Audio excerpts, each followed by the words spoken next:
Okay, so me and my friend came up with this idea for a new series called Internet Archaeology. The basic premise is we're going to be digging up some obscure and rare games off the internet and just analyse them. And that's really all there is to it. So, you know what, to kick off, why don't we start with some gore hentai with the puzzle adventure game Demonophobia. The excavation site of this game was a Guro hentai board. I honestly can't remember the name of it, but if I find it, I'll link it in the description. It was right at the bottom of the Google results, so I'm sorry if I can't find it. But overall, I remember when I was looking for it, it wasn't too hard to find. The game starts off normal enough for a horror game. You play as a 14-year-old girl who wakes up in hell for some reason. I mean, part of me finds that relatable. Anyway, as you explore, you have to solve these basic point-and-click puzzles and avoid these demons who are set on murdering and raping you. I'm not kidding. I think the main issue with this hidden Guro is a lot of the deaths are unpredictable, and you'll die for just no reason, just so the game can show off its gory death animations. For example, each level ends with a boss battle with one of the 7 deadly sins, the first being envy, and I can guarantee you will die several times before you even know what's happening. However, disgusting as this game is, I do enjoy it. It does provide a genuine challenge, and finally overcoming a boss you're up against is satisfying. Also, it has a very stellar atmosphere, and the art has this retro vibe to it, which I do have a sweet spot for, I'll have to admit. However, the game has no sound effects or music, so if you do plan on playing this game, get something atmospheric up on YouTube for some background ambience. Be warned, I haven't actually finished the game, but I am aware there is some full nudity of the main character in the last chapter of the game, so player discretion is advised.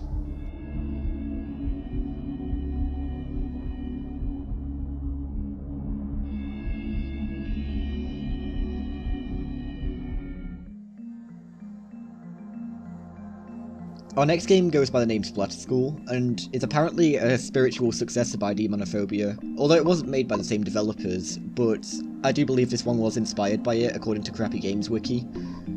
The dig site for this game was some poorly designed website called GamePC18.net. It literally had a looping parallax in the background, it was terrible.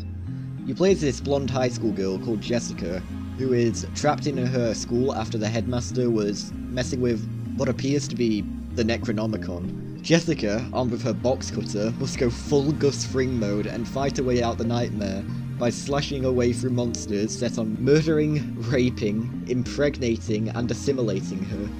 Unlike Demonophobia, however, this game is not challenging at all, as every enemy dies in a single slash of Jessica's box cutter, excluding the boss fights, so to see most of the deaths in this game, you'd have to be trying.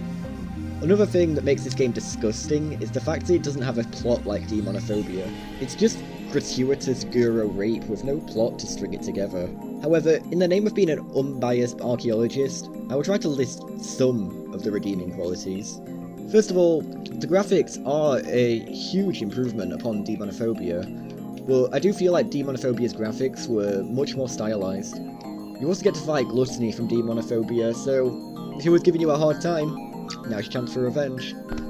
Finally, the game does have a happy ending, I guess, but I don't really care, since after a day, the game just didn't work on my computer anymore. So, if you want to give this mess a try, it will be linked in the description, but honestly, it's really not worth it. It's just a Splatterhouse clone with a fetish twist.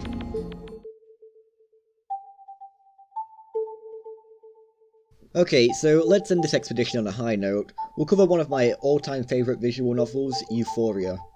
The dig site for this hidden masterpiece was Eragay Download. Euphoria is a strange one. On the surface, it may just seem like your average shock value Eragay, but if you're like me and you saw it through to its ambiguous ending and wanted to know more, you'll see how much of a masterwork of literature this game truly is. I'm not kidding, it's really that good.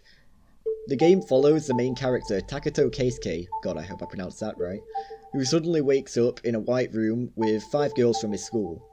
A voice tells him he is the unlocker and they are the keyholes.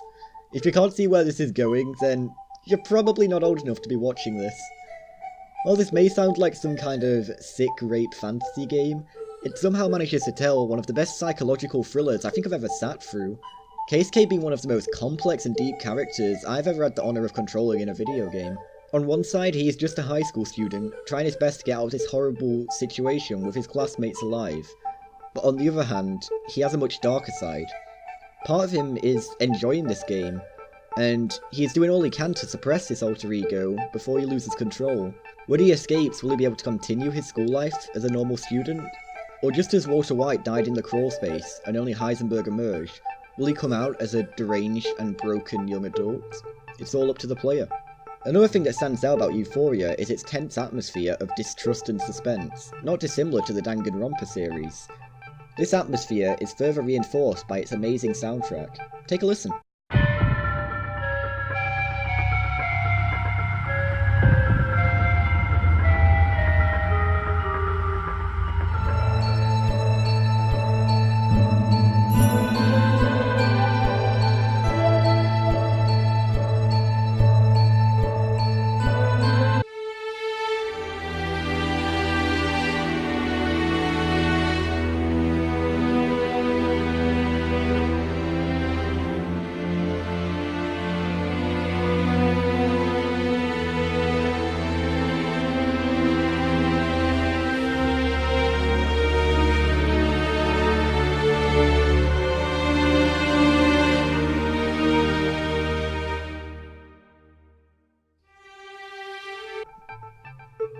Obviously, with this one, player discretion is advised, but if you do decide to play through this game, remember to see it through to its very end.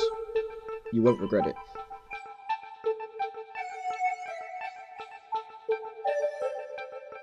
Okay, so at the end of each episode of this series, I will sort all the games into 3 categories.